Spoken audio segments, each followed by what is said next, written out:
response to climate change. And then I'm going to talk about a couple of the policy principles that libertarians might want to consider adopting as they approach this. Basically, I'm going to approach this fairly simply today. I don't know how many of you are knowledgeable about climate change issues or have a background in economics. So I'm going to assume that your knowledge is quite general, and I'm going to deal with things in fairly basic terms. If you find that I've been too complicated or too simple in my approach, we can try to explain that further after. So first I'm going to explain what is carbon pricing and why is it a bad idea, particularly why the current approach that's been taken by the Wynne government in Ontario is wrong for the province, in my view. And then I'm going to follow up with the opportunity for questions and answers. As Alan said, I'm not going to discuss the science. I have read about that extensively, and I have certainly a number of views about it. But I've found that if you discuss the question of whether it is true that humans are responsible for causing catastrophic global warming, you immediately get into a virtual swamp.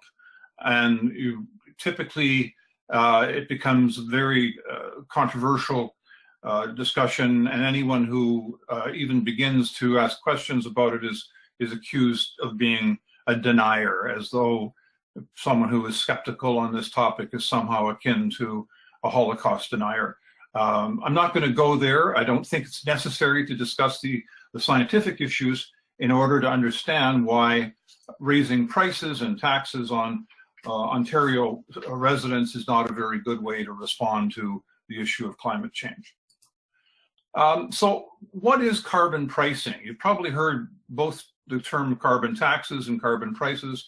Most people use the term carbon pricing as a generic term to refer to both the imposition of taxes or special charges on the prices that people pay for fossil fuels as an incentive to reduce emissions, or its evil twin, if you will, cap and trade system, which is the emissions trading system that as is now in place in Ontario and Quebec and California.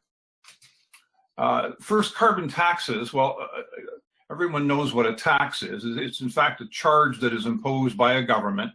And in this case, it's a tax that is typically imposed per ton of carbon dioxide or equivalent emissions. It's imposed on the company or the person that emits carbon dioxide, and the tax increases over time as an indirect way to reduce the volume of emissions. The concept is that as you increase the taxes and consequently the prices of a product, other things equal, people will reduce their consumption of it.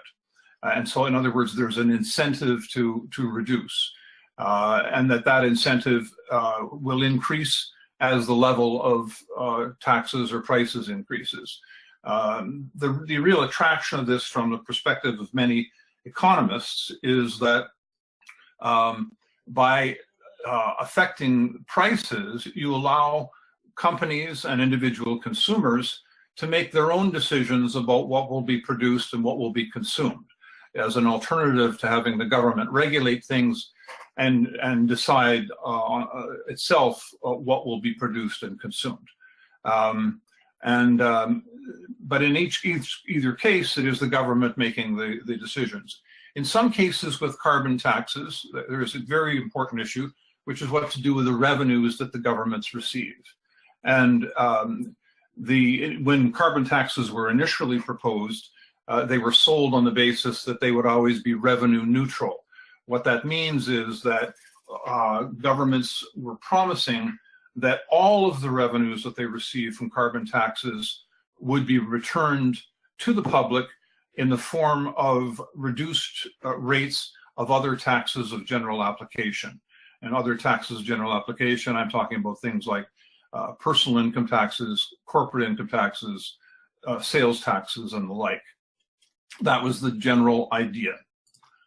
Cap and trade is a system in which the government doesn't directly or indirectly control emissions. They directly control the emissions. They say to all of the companies that are included within the cap and trade system what is the maximum amount of emissions that they may emit during a specified period. That might be a quarter, it might be an annual period. And then it issues permits in the amounts that will conform with what its overall target is for emissions reduction. The way in which it issues those permits differs, and that's fairly important as a design element of cap and trade. Sometimes, as in California and to some extent in Ontario, the government gives them away freely. In other words, it issues permits to industrial users that have historically emitted carbon dioxide as part of the industrial process in order to lower the cost for them as the system is introduced, and frankly to deal with the inevitable political pushback that they get from the introduction of this kind of a system. But for a portion of the permits, they can sell them by auction so that the price varies, or sometimes at a fixed price. So there's three different ways that the permits are available, but however they're issued, then the subsequent emissions are policed, and if any company or any other covered entity emits more than they were supposed to, then they're fairly severely fined for that. The firms that are covered by this system are then free to buy and sell the permits, which is why it's called, a carbon trading system. And the price of the permit is not set by the government. It goes up and down based upon what the supply and demand of the permits are. The volume of the emissions is reduced over time. With every year, the government reduces the amount of emissions that are allowed, and therefore the number of permits that are issued, or one way or another, and companies have to conform to that, with the expectation that as that occurs, the price of the cap and trade permits will increase over time as well. They may or may not be the same as the carbon taxes, which is one of the issues. Now, in terms of what governments are doing in Canada, there's some fairly significant differences in terms of what is being done by the federal government as compared to the provincial government. Currently, the federal government has put in place a carbon tax regime which sets the minimum price that must be applied to carbon, whether it's through taxes or through the cap and trade system. And as of January 1st of this year, that minimum carbon tax was $10 per ton. And it will, that works out basically to about 2.4 cents per liter of gasoline. So not very much at the beginning, but with the intention that the rate of the carbon tax will increase by $10 per ton every year until 2022. So that is, by 2022, the carbon tax will be about $50 per ton. That's about 12 cents per liter. And then what happens after that really hasn't been decided yet. But it's absolutely clear that the rates will go up continuously after that. In terms of what the Ontario government has done, it's established a cap and trade system. The cap and trade system has been in operation for a little over a year. The government has already issued a couple of auctions to sell permits under that system. As of January 1st, 2019, however, Ontario will join Quebec and California in a single emissions trading system. And what's interesting about that is that means that firms in Ontario can buy permits, not just from other firms in Ontario, or that is trade permits, not only with other firms in Ontario, but also with firms in Quebec and in California. And the California economy being many times larger than either the economy of Ontario or Quebec, will basically set the supply and demand conditions. So the prices of the permits in Ontario will henceforth be set essentially by the supply and demand in California, and that in turn is often influenced by the political decisions that are made in California. Up until now, California has eased its cap and trade system into effect, letting a significant number of the emissions permits be issued free to industry. And it has subsequently extended the authority for its cap and trade system to 2030. But along with that, it has adopted a new, extremely stringent emission reduction target for 2030, basically saying that it will reduce its emissions to 40% below the 1990 levels by 2030. And that is so stringent a goal that it is bound to drive up the prices of the permits in the California market and consequently in the Ontario and Quebec markets. Just to give you a sense of where carbon cap and trade prices are currently, in Ontario, they're about $18 per ton. In Quebec, not much more, about $18.84.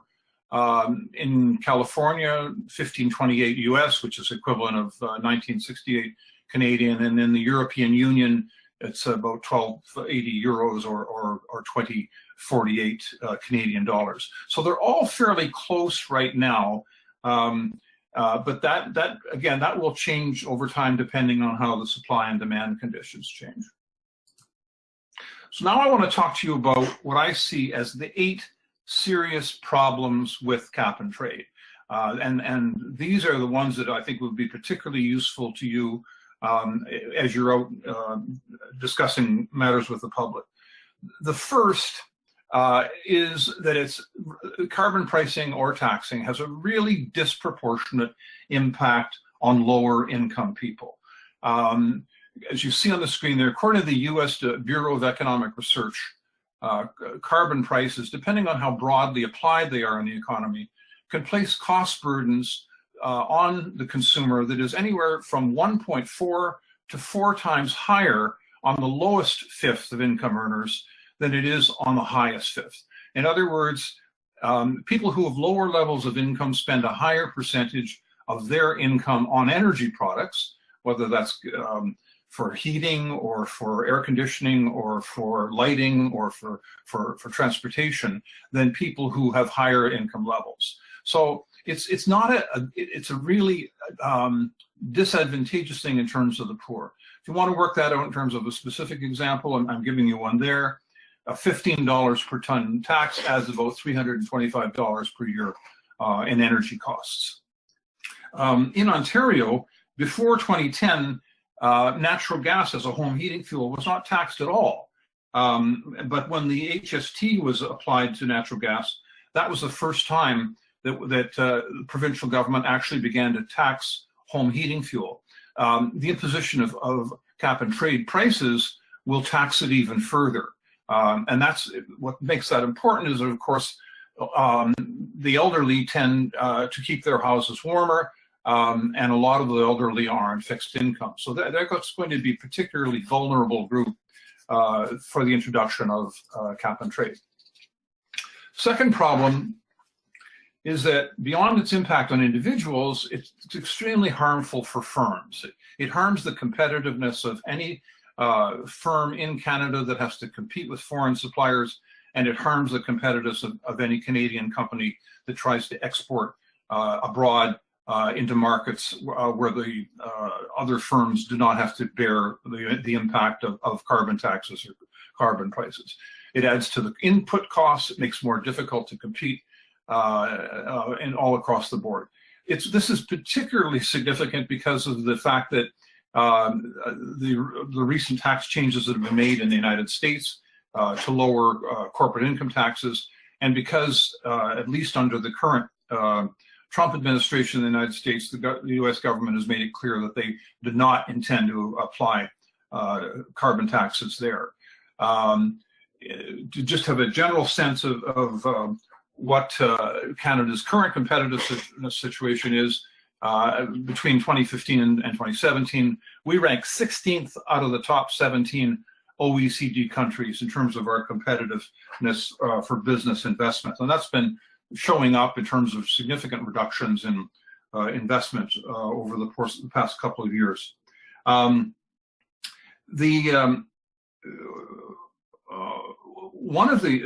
was a group called ICF Consulting Canada, which prepared a long-term carbon price forecast for the Ontario Energy Board in May 2017. And it projected that future carbon prices under three scenarios, but under the mid-range scenario, the price of a permit in Ontario would rise from about $18 per ton in 2020 to $57 per ton in 2028. Now that's clearly below where the federal carbon tax system would take us. So if we end up following the federal carbon tax regime, as I expect we'll be forced to, that means that the regime could reach about $80 per ton by 2028, and probably about $100 per ton by 2030. All of that is intended to significantly reduce the emissions in industry, but in some cases what it will do, the reason it'll do that is because it will basically drive them out of business. And the companies that are most vulnerable to that are the ones that are considered to be the most energy intensive. And typical of that within Ontario are the automobile and parts manufacturing industries, mines and metal fabrication, petrochemicals, refineries, iron and steel, cement, aluminum, and other industries. Together, those now represent about 30% of our emissions. And if these taxes or prices are imposed, something has got to give there.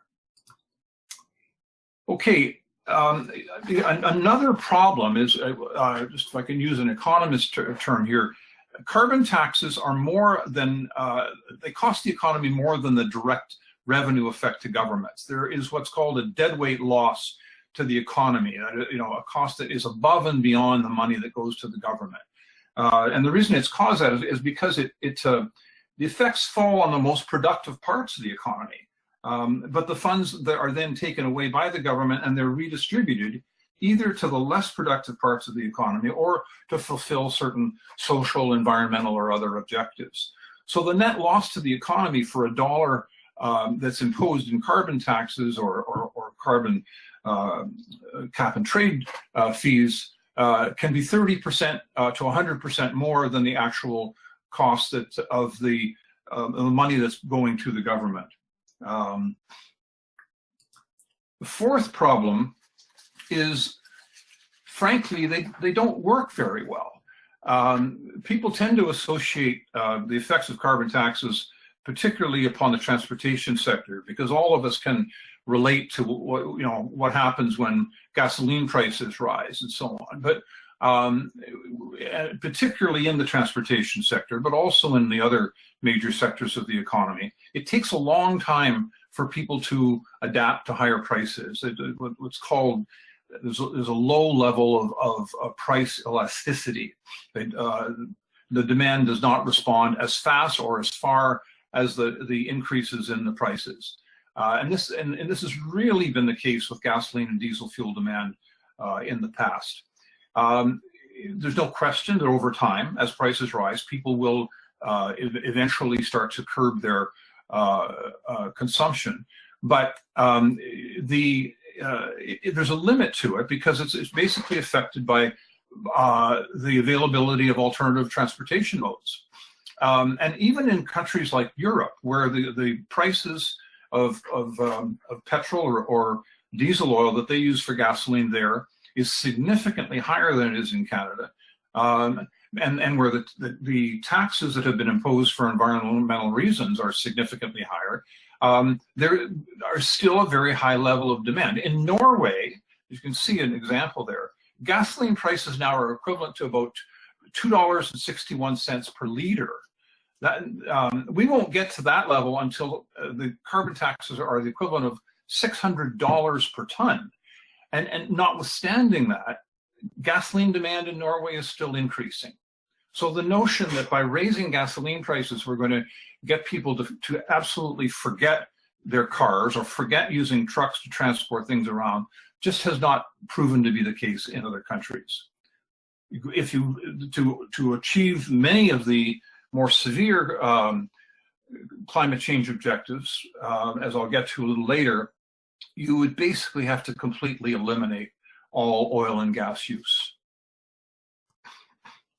The fifth problem with carbon taxing is that it really ignores the effects of pre-existing taxes and regulations.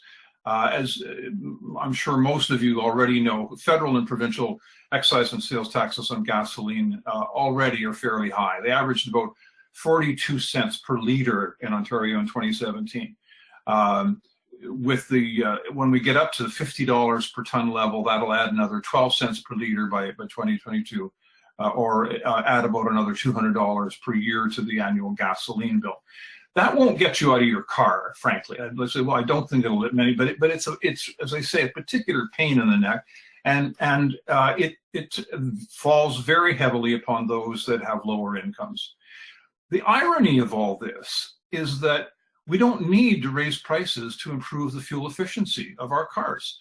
Environment Canada started to severely increase the requirements for fuel efficiency in 2012. And under the schedule of regulation that has already been approved, vehicle fuel efficiency in Canada is scheduled to go up by over 50% by 2025.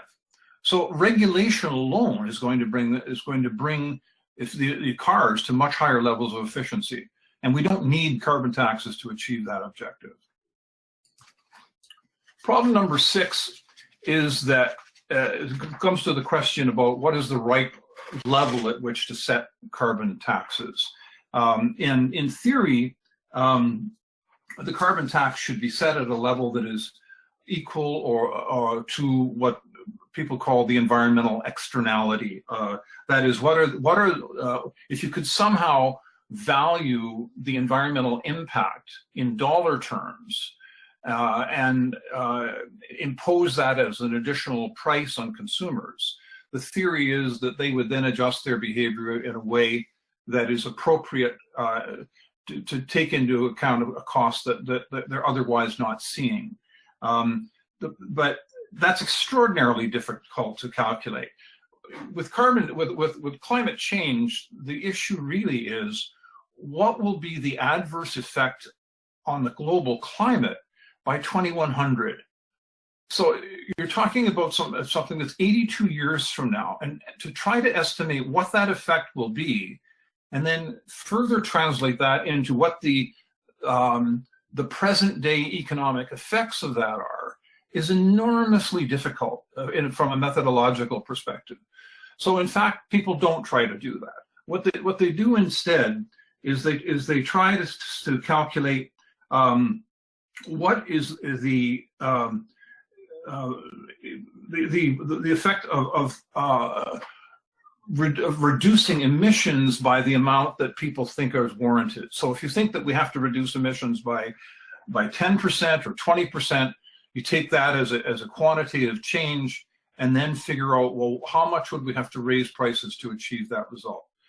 The problem that we have in Ontario is, and in most of the other places that have implemented carbon pricing or carbon taxing regimes, is that none of those approaches have been tried. None of the rates have been set either with respect to future avoided environmental damages or with respect to what would be required to reduce the emissions to the target levels.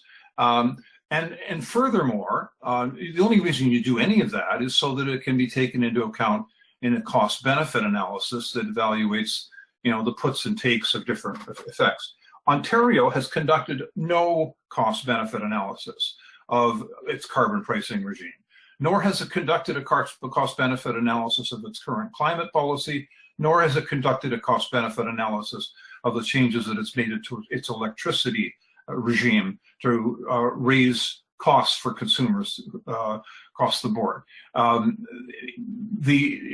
Basically, it has said we're saving the planet, and so we don't have to estimate what the costs and benefits of this are. The seventh reason why carbon pricing and taxation is a problem is that just as it does not take into account the fact that there are already taxes in place, it does not accomplish the goal that in theory it was intended to achieve.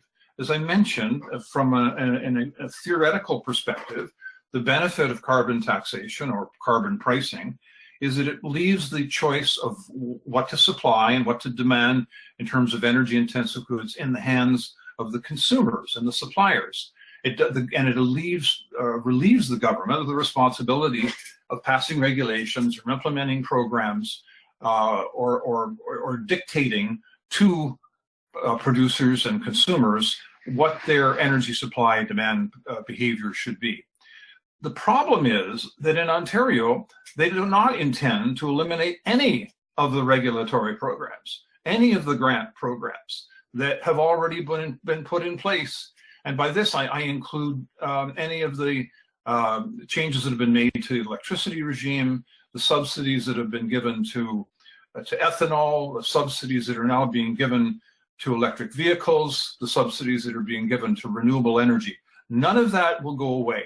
And in addition, there are dozens and dozens of additional programs, 272 of them at the provincial level across Canada, that will be left in place, and carbon pricing will just be stacked upon that. And finally, and you won't be surprised at this one at all, one of the major problems is it's a revenue grab. The theory originally was that the revenues would all be returned to citizens in the form of lower rates. Ontario has already announced that all the revenues from carbon pricing will be spent on new or existing programs. In fact, they specifically indicated that the revenues will go to the electric vehicles, social housing, municipal transit programs, and not even providing any of it back in the form of lower taxes for taxpayers. And this is not unusual. There's an Institute for Climate Economics in France, which has done a recent study of 40 carbon pricing regimes that are in places around the world today. And if you look at all of them, only 29% of the revenues collected in those regimes were recycled back into the economy. 71% of them went into other climate programs, or they were just simply added to the treasury. So, okay, that's what I'm going to say about carbon taxes, but I think it's important to understand carbon taxes in the context of the global policy context. And climate change has been a very important issue among the major OECD countries, and then within the United Nations since 1988, at the time of the Rio Conference. And since then, there have been about 23 international conferences, many of which have taken place under the United Nations Framework Convention on Climate Change. And as a result of many of those conferences, the countries of the world have set targets for emissions reduction. Around 1990, there was a target set that countries like Canada would stabilize their greenhouse gas emissions at 1990 levels by 2000. At the Kyoto Conference in 1997, it was agreed that countries would stabilize their greenhouse gas emissions at 5% below 1990 levels by 2010. More recently, there's been a decision that there should be reductions that range from about 17% below 2005 levels in 2020 to 30% below in 2030, and even more than that. The United Nations insists that the developed countries, including countries like Canada, should reduce their emissions by up to 80% from 2005 levels by 2050. In spite of all of those policy claims, none of the emission reduction targets has been met to date. There have been one or two countries like Norway that have done so because of unique circumstances. None of them have been ever collectively met. In fact, from 1990 to 2015, global emissions grew by 55%. So you have to understand there's a major difference between what's being said internationally and what is actually happening in the world energy context. In December 2015, of course, there was the COP21 conference in Paris, which was touted in the media as a major accomplishment because of the claim that all of the countries had agreed on a common goal of avoiding temperature rises above 2 degrees Celsius above pre-industrial levels. And that is a kind of a theoretical goal. But in reality, there were no legal commitments on any of the individual countries. There are no targets that were set individually, and there are no individual commitments as well. There are only two commitments that are in that agreement. One of them is that each country must submit what are called intended nationally determined contributions or emissions reduction plans every 5 years. And update them all the time. And the second one is that the Annex II countries, which are basically the OECD countries, including Canada, will contribute at least $100 billion annually by 2020 to a green climate fund. And the Green Climate Fund is a fund that would be used to fund emission reduction measures in the less developed countries. So far, that's not going very well, as you might imagine. One of the first actions of the Trudeau government after it was elected was to donate $2.65 billion to the Green Climate Fund. But since then, we have not got anywhere close to our share of a $100 billion a year commitment. The United States has indicated it's not going to give a penny to this fund, so that would raise the cost for everyone else if we were to try to meet it. Many of the developing countries have said that they don't even plan to submit these internal intended nationally determined contributions. China has done so, but its plan would see its emissions not declining at all before 2030. And by that time, China's emissions would be anywhere from 2 to 2.5 times those of the United States. And by the way, China would actually qualify to receive contributions under this Green Climate Fund. So we'll have to see how the climate negotiations go in future. They've already set a bar that's going to be very difficult to meet. This graph was prepared by Stephen Stoff and others at the Carbon Price Project, which is an international non-governmental organization that is very much in favor of reducing greenhouse gas emissions. But what it does is it illustrates what would happen if the countries that signed on to the COP21 agreement in Paris actually did reduce their emissions in accordance with the plans that they have submitted to date. And as you can see, if you can see there, the graph, the black line part of the line shows what's happened in terms of global emissions since 1990 to about 2015. The green part shows what would happen if they were to adhere to the plans that they've submitted. In other words, emissions are not going to decline at all. They're just going to continue growing at a perhaps somewhat slower rate.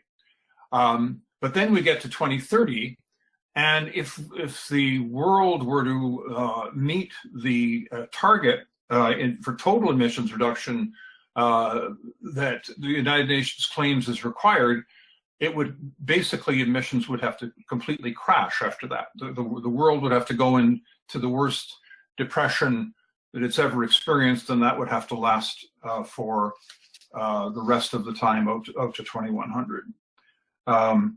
It's kind of interesting to put this in a little bit of context. There's a environmentalist called Bjorn Lomborg who used the United Nations magic climate model to estimate what would be the effect of full compliance with the COP21 emission reduction commitments out to 2100. Not just to, in other words, where that green line is, instead of crashing immediately, what would happen if they went on and took those commitments and extended them right out to 2100. Basically, it would mean that the average temperatures in 2100 would be reduced somewhere between 1/20th and 1/6th of a degree Celsius, nowhere near the target that has been proposed. But that does mean that the 2-degree increase that the United Nations wishes to avoid would be delayed. It would be delayed actually from 2100 until 2110, a whole 10 years. Taking it back to Canada again, in terms of targets, the federal government's target, officially announced and voluntarily entered into, is to reduce greenhouse gas emissions to 17% below 2005 levels by 2020 and 30% below 2005 levels by 2030. And it's notionally committed to at least a 50% reduction below 2010 levels by 2050. Ontario has the most extraordinary commitment of almost any province. It says that it will reduce greenhouse gas emissions 15% below 1990 levels by 2020, 30% below 1990 levels by 2030, and 80% below 1990 levels by 2050. This would mean, in the case of those 2050 targets, taking Canada's greenhouse gas emissions per capita down to the levels that are currently in place in African countries like Zambia or the Sudan. A total and complete transformation of our energy system. The bottom line of all this is that Canada's total emissions are about 1.6% of the world's total, and Ontario's are about 0.2%. You could completely eliminate all emissions, and so that Canada no longer existed, and it would make very little, if any, impact upon the growth of emissions that are occurring worldwide, because all of them are occurring in developing countries, and especially in Asia. This comment can apply to every single one of the major and fairly expensive climate change measures. Taxing Ontario residents, drowning them in regulations, taking any kind of extreme measures will not make any difference whatsoever to global GHG emissions or to whatever climate effects that those emissions have. In my view, they're just extremely costly and pointless virtue signaling. Now, given that, what sort of policy principles would one suggest? And I offer these for your consideration. The first is, as I say, it's challenging the science of this is problematic. What one can do is to point out some of the problems from an economic perspective, and particularly the adverse impacts on citizens. But people will still say, well, yeah, but what are you going to do about it? And I'm suggesting that one of the things one could do about it is say, look, we might be prepared to do some things that might be regarded as no regrets policies. In other words, emission reduction measures that also have other benefits that go beyond greenhouse gas emission reduction. So one of the first principles would be any measure that we take to reduce greenhouse gases should be subject to a cost-benefit analysis. So we know ahead of time what are the benefits that we're going to get to this vis-a-vis what are the costs in economic terms. And having decided that and looked at the suite of measures available, first do the ones that are the lowest cost and the most effective.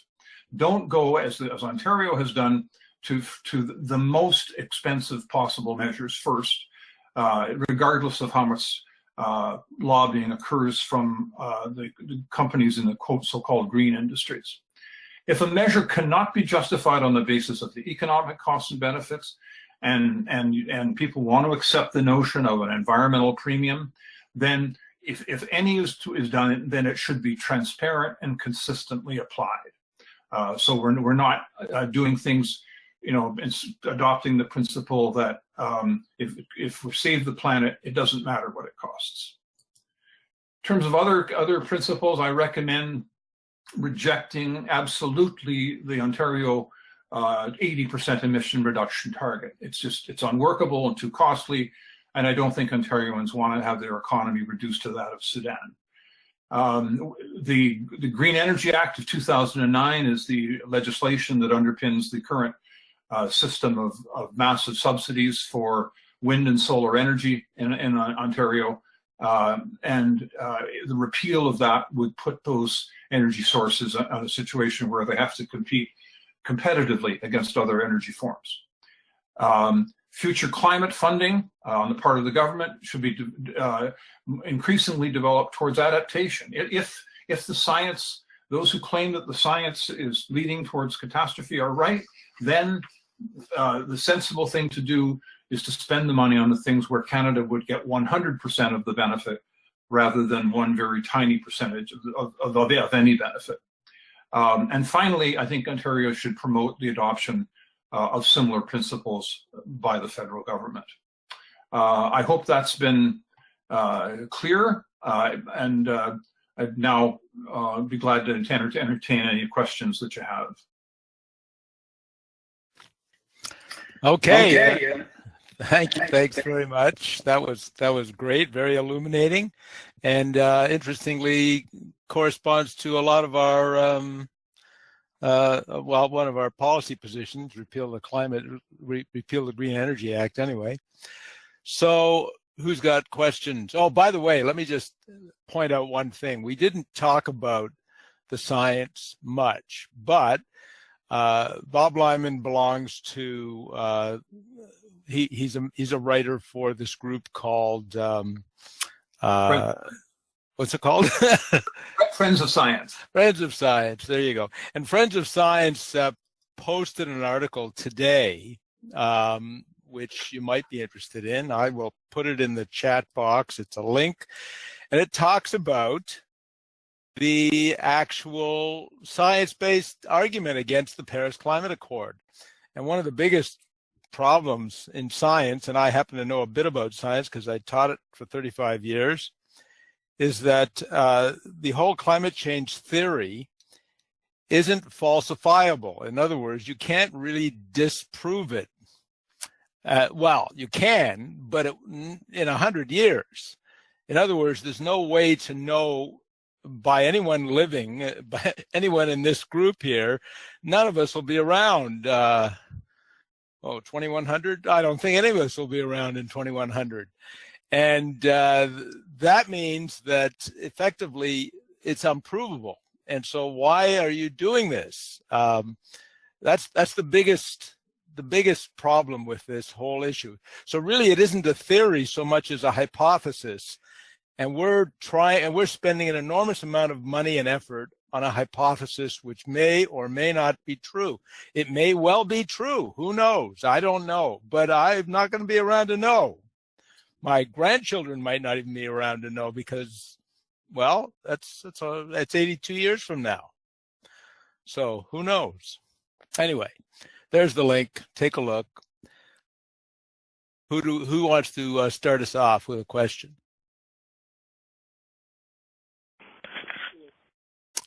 Okay, Adam, go ahead. I'm just wondering about those 272 programs you were talking about. Now, and I'm not sure I'm wording this very well, but do a lot of those include regulations on things like that? Because you mentioned the big one was the one on cars, reducing all their emissions. But what about things that aren't cars? What's that? No, I'm going to mute those people. Oh, okay. I was wondering about the things that weren't cars that used fossil fuels, like, say, fireplaces, furnaces, things like that. Are they bound to similar sorts of regulations? And if so, how does the carbon tax affect them? And I'm primarily asking because one of my clients happens to sell both of the two things that I mentioned. So I'm just trying to understand the impact and how to fight it. Okay, the 272 programs are by provincial governments across Canada, and they include the whole bailiwick of different types of programs. They include regulations like those that have been imposed on vehicle fuel efficiency and appliance fuel efficiency, and even fuel efficiency for aircraft and so on.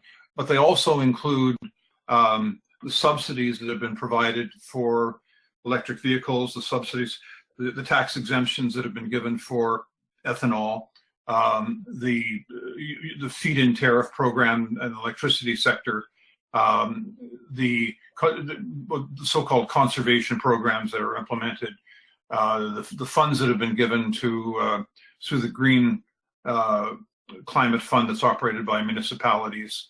The whole range, and a lot of it, in fact, is an increasing amount is going in the form of subsidies for rapid transit as well. So it's a wide range. And the key point, I guess, is that the taxes or the carbon trading permit prices will be on top of that. So the people who will be producing appliances will both have to improve their fuel efficiency, and their customers will be facing carbon taxes on the goods on the electricity that's used or the energy that's used when they operate the appliances. So effectively, that's like two sets of taxes, because you'd have the effective cost of being able to update your various models to accommodate these regulations, and they're ongoing, and then you're going to have the carbon tax on top of that, even though you're already compliant. Exactly. Oh, exactly. Good Lord. All right, well, I appreciate you clearing that up for me. I'm not really crazy about the answer, but that's not your fault. That's their fault. So thank you very much. You're very welcome. Gene, got a question? Yeah, Bob, it's Gene Balfour. I'm just wanting your opinion on technologies like Powerwall from Tesla, which will be a storage type of unit for renewable energy. That's kind of the wild card in this whole story in my mind. And I just wonder if you're aware of any progress in those technologies and how they might impact the use of renewable energies in the future against fossil fuels.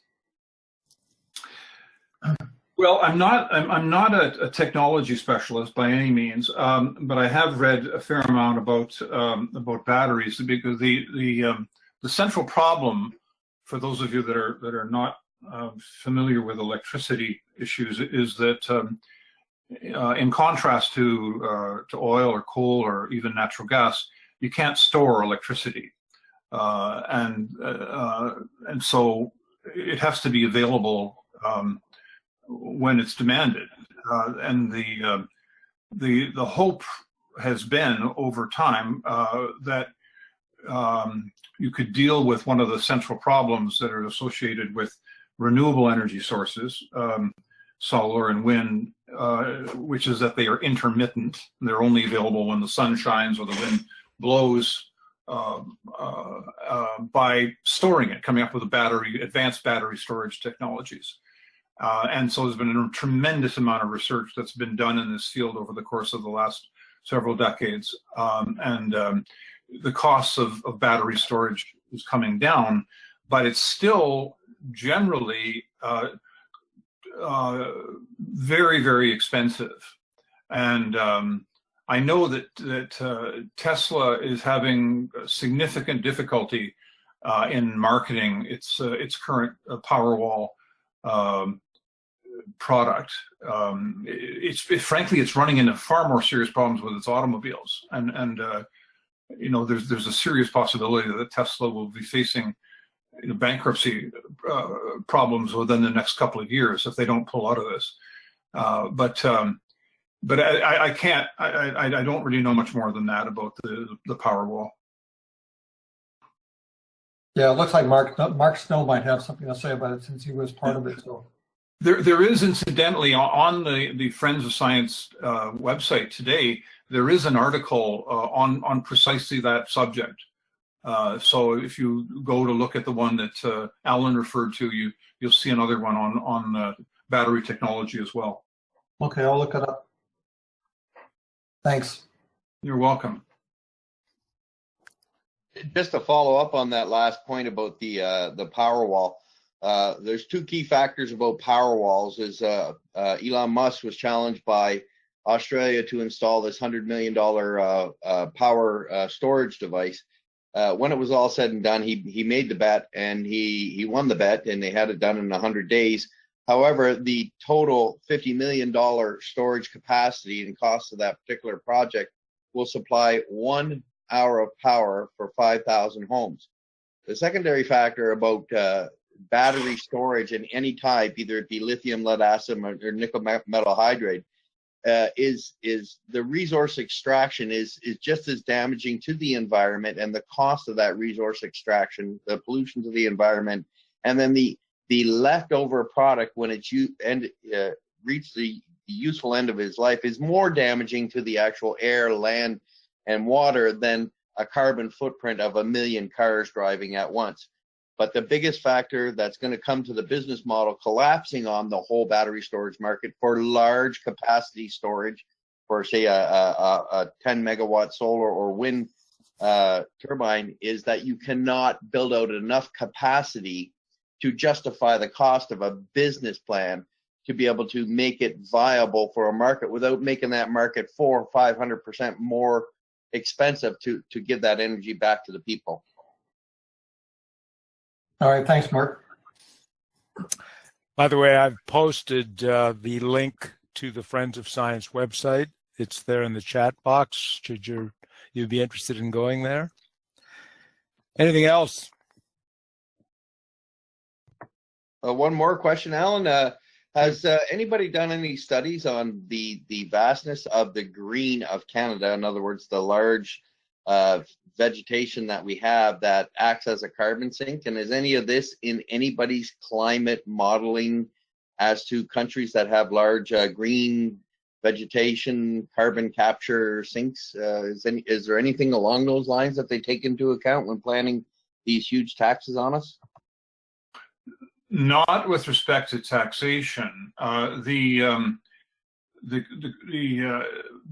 One of the most contentious issues in the international discussions on climate change has been the extent to which countries like Canada and Brazil and Russia and so on can include their capacity as a carbon sink as part of the measures that they're taking to reduce emissions. One could argue, in fact, that Canada, as a carbon sink, we take more carbon dioxide out of the air than we ever put into it in a given year. But because the European countries play such a strong role in influencing the general outcome of these UN conferences, it's been very difficult to make progress on that. There is some agreement that the carbon sink factors should be counted in some way, but to date, it has not affected the size of the emissions reduction targets that Canada will have to meet. Yeah, I've read articles that give mathematical analyses of how the carbon dioxide that is produced by Canada is absorbed by all of the vegetation that we have here, which of course is something that the green folk don't really understand, or at least they seem to just ignore the fact that carbon dioxide is a necessary, it's a vital, essential, unavoidable requirement for photosynthesis and therefore all life on Earth. So just a small little detail, but anyway, the stuff that I've read says that yes, there's enough vegetation here that we absorb all of the carbon dioxide and then some. But I can't say that with 100%. I can't acknowledge that. I haven't seen any scientific papers. I've seen other stuff though. It's possible that if you go on to the website of Environment Canada, you'll find some papers on this subject. Yeah, but there's no interest in that. No, that's not where the green movement wants to go. No, nobody's going to pay you for that. Anything else? I do have a question. Go ahead. You'd mentioned a list of different industries that were impacted by this cap and trade. And you said, et cetera. I was just wondering, do you have any numbers? Because unfortunately, I don't have any of the screenshots available to me. I'm working off the phone. Do you have access to any numbers pertaining to the food industry in preparation and how much energy they use? Because restaurants, food industry, preparation, baking, freezing, fuel, transportation is a huge, huge industry. And just wondering how, obviously we're going to be triple taxed in the food industry as well, and that impacts on the lower economy most likely, and specifically public. Just wondering if you had any stats on that as compared to other industries. I can try to find some. The Environment Canada every few years publishes an updated version of what they call Canada's emissions inventory. And in that emissions inventory, they break down emissions by industry in Canada, and to some extent by very large plants. For the plants that are the largest in the country, emissions-wise, are all indicated in terms of their individual emissions. But the industries are sometimes as well, and they also provide some analysis of the trends in those industries in terms of improving their emissions performance over time. If you like, I mean, I can maybe pass to Alan the documentation that I get on this, and he can share it with everyone. Sure. I would love that, just for my mind, because I come from a baking family and food preparation, several generations. And I do know that, in baking, whether you're baking 100 loaves or you're baking 20,000 a shift, it's best to keep your ovens running 24 hours. Well, they're highly energy, you use a lot of energy to do that, regardless of what you're running, electrical or gas, as well as then you have the carbon scrubbers that have to be, and then cleansing tools on the chimney stacks as well. But along with that, again, restaurants, any kind of food preparation, such as grocery stores, they're using huge amounts of power just to run air conditioning units. And then you go into the larger industries like Weston's that has major transportation for grain. So I was just wondering if you can focus, or not focus, but if you do come across something like that, I would be quite interested, because I do know the scope. I just don't have the ability to find that information. Yeah, it's the really difficult thing to find would be what is the cost of that industry would face in reducing its emissions. Right, exactly. Oh, sorry, Wojo. No, go on. That's correct. There's just so much that they have to do. I mean, a restaurant has to, they're cooking as well as cooling, as well as, cooling the environment. Then they're cooling the food, as well as they're making sure that the environment for their patrons are. And that's just one. But how many restaurants do we have across Canada, to any different size? And then you've also got, again, transportation. Most of it's got to be cooled. Just on and on. The food industry is so huge, people don't realize there's so many small, tiny facets to it. And that's why gathering that information might be mind-blowing or quite eye-opening as to the cost factors for the general public. Yeah.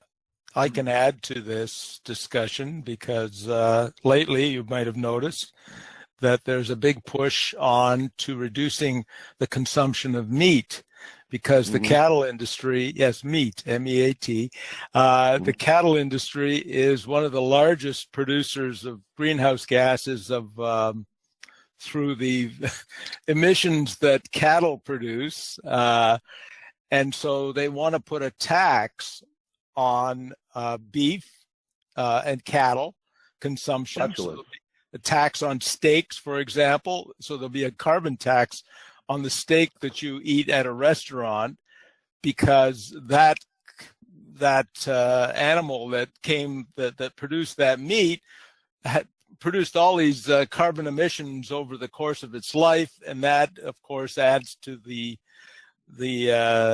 catastrophic climate change. And so the green people and the PETA people, the people against the people for the ethical treatment of animals, PETA, they're ganging up together, and they have a common cause now. We can stop people from eating meat, and we can stop, and of course we can reduce the carbon emissions. So that's going to be a big thing in the very near future. I think there's already been quite a few articles on that. Alan, and there already is. Yeah. Go ahead, Mark. Oh, sorry. I'll along to that, and I'll leave it alone. I'm noticing in the trends in the restaurant industries is that they are moving away from beef. When you had wings and things, when they have nachos, they only supply chicken. They do not supply steak quesadillas or beef chili. It's all chicken. And so exactly as you said, we're seeing that trend, and it's causing a huge shift in actually how society functions. So leave that at that. Thank you. Okay, go ahead, Mark. Yeah, I posted up higher there, or in the chat box, a link to the initial companies. There's over 100 companies that are exempted from carbon pricing. I think it's for the first 10 years of it, and that's an industry insiders list of all the different companies that have managed to lobby effectively not to have to pay into the cap and trade and or the carbon taxation program at the manufacturing or production process. Yeah, I think that refers to the industries within Ontario, and they have an exemption until 2020. Right, but it's still, all the rest of us pay, but the lobbyists got in there first. Oh, indeed. That's one of the real problems with any program like cap and trade, in which there are all sorts of administrative decisions that the government has to make that can result in winners and losers. Part of it concerns the question of, who gets the free permits and who doesn't. Once you take the revenues in, who do you give it back out to? Do you give it back out to your favorites? Do your supporters? Do you give it back out to municipalities? It becomes very discretionary use of funds. Right.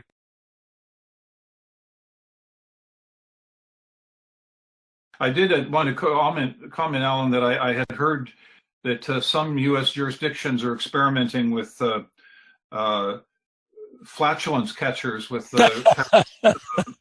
They have essentially diapers that they're going to insist by regulation be placed on beef. Well, I've seen cartoons of hoses coming from the nether regions of cattle to produce energy. Yeah. Because there's a lot of methane in that. Absolutely. And methane, by the way, is a much greater greenhouse gas, more effective greenhouse gas than carbon dioxide. So that's why cattle are going to be such a big deal in the very near future. Okay, what else? Who else do we have? It's Shane again. Bob, I'm just curious. You've been with the federal government for a long time, and I'm just curious about your views on published papers within, say, Environment Canada. How trustworthy are they? How reliable, given the agenda that the leadership has regarding climate change? Well, that's a tough one because, I mean, as you say, I was a public servant for many, many years. I tend to believe that people in the public service produce the best possible analysis that they can, regardless of who they're working for. They sometimes will know full well, which ministers are likely to be more receptive to their analysis and which not. I think they're being professional. I do think that in environment departments generally, and this applies to the U.S. Environmental Protection Agency as much as it does to Environment Canada, there are people who are really strong believers in the threat that is posed by global warming, and they do their work with gusto, as it were. But there are similarly in other departments, like one of my former departments was Natural Resources Canada and the Geological Survey of Canada. There are many geologists who fundamentally disagree.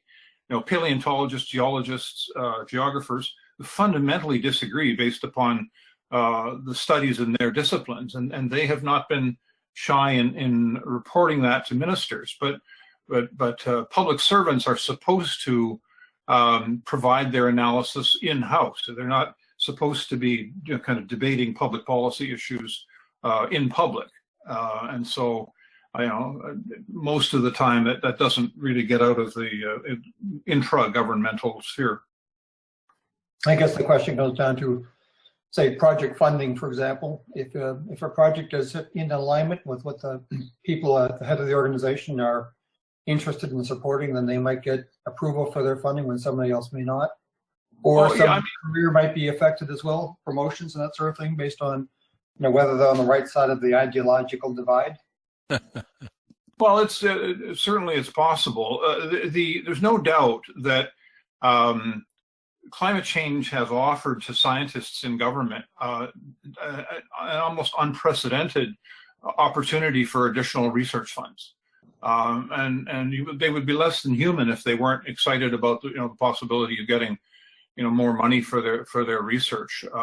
Scientists in any area like that. So, but I don't I don't think that that they're falsifying research by any stretch. I really wasn't thinking much about that as it was about the fundamental science of proving that there really is a threat versus not, because there doesn't appear to be any proven studies that claim one way or the other that there was a serious threat. And so what you end up with is a lot of research money going into, what will we do when the world collapses around us? Who can we blame? It's sort of that kind of research that's going on, as opposed to determining whether there really seriously is a threat. Well, and that's a worldwide problem, and it really is. I didn't really get into a discussion of what will happen if the government adheres to its goals. But I mentioned that one of the Canadian government's goals is that we attain a 30% reduction from 2005 levels by 2030. And I recently did an article on that. Again, it's on Friends of Science that looks at it. But what that means is that from 2015 to 2030, Canada would have to reduce its emissions by 275 megatons. Well, if you totally eliminated all oil and gas production in Canada and totally eliminated all heavy industry, and by heavy industry, I mean the things I mentioned earlier, autos, petrochemicals, steel, coal, mining, the works. If you did both of those two things, you'd only reduce emissions by 254 megatons. You would not make the 2030 goal. That gives you a sense of the magnitude of what they're talking about here. If we went into a recession, which was as serious as the one that we experienced from 2015 to 2017, and it lasted from now until 2030, we still would not make that emission reduction target. The magnitude of the changes that are being talked about here are, I don't think Canadians have any appreciation of it. And things like, you know, the threat to all of Canada's oil pipelines, and particularly now to the Kinder Morgan and Trans Mountain expansion project, is just the beginning. I seriously believe that is just the beginning of the kinds of issues that we're going to face as a country, and the kind of controversies that politicians are going to face. You know, I was going to say, Bob, those papers you're talking to in the Friends of Science, are they published from within the government, or are these external papers? No, these are Friends of Science is a private organization based in Calgary. They're mostly scientists, but they're all skeptical about the mainstream explanation of global warming. The point I was trying to get to previously, that if all this money is going to spending on research, and it's going internally within let's say Environment Canada, then why wouldn't they be spending the money on exactly the same papers and research that the Friends of Science are doing? I mean, why would they not know what you've just told us? Well, give you a bit of insight. Resources, you know. Oh, undoubtedly they do, but I mean, recall that there are a whole set of scientific issues or research issues, and then there are what I've been describing, which are the economic issues. The Friends of Science is a volunteer-funded group. Their budget is about $55,000 a year. I mean, that wouldn't fund one tiny little unit in Environment Canada for a year. So you're talking about a group of people who, mostly retired scientists, retired economists, who are contributing their work for free up against an immense number of institutions nationally and internationally that are receiving hundreds of millions of dollars in funding every year to research and promote the kind of the global warming narrative. No, I watch most evenings. I watch a couple of YouTube videos, and often they're these retired scientists that you're talking about that are no longer under the influence of a government organization that's going to fund them or employ them, and they're on the side of the fence that you're talking about. In fact, some of them probably come out of your organization. Indeed. Actually have a little bit of experience in this myself, but not from the environment side. In a prior life, I did IT for an NGO that was sponsored, and I use the word sponsored loosely, by two levels, for federal and provincial government, and they are the absolute masters at generating statistics and creating numbers to prove anything they want to prove. Like they have a theory, and they work backward to prove the theory rather than see if the theory actually works. I did it. My stuff was specifically with immigration, but it's the same idea. They are masters at this statistical game. It is unbelievable what they can generate and make sound true. So. Okay, we all know how how governments work. Yeah. Anything else? Who else has a question? Before I'm going to put in the chat box the link. Oh no, I'm not that link. The link that we already have on our website, which pretty much covers the entire talk that Bob gave. It's a link that's on our website, and you can see it right here. So there's the link. Kill the carbon tax, and then what? So Bob wrote that, and please, by all means, have a look at that, because that more or less covers everything you said. Correct, Bob? Yes, it does. That goes a little bit more into the science and what I discussed here, but Yeah, I think it might be good. better than the deck, than It the might, PowerPoint deck. Yeah. Okay. Who else? All right. Well, I think we're done. So that was terrific. Everybody behaved themselves. That was good, and I'm really pleased. And it really went well, I think. And Alan, you have no idea. I do have an idea. I've been around. Anyway, Robert, that was terrific, and I wish you all the best. Thank you for coming. I won't hesitate to ask. I know you're going on a little trip this week, so that would be.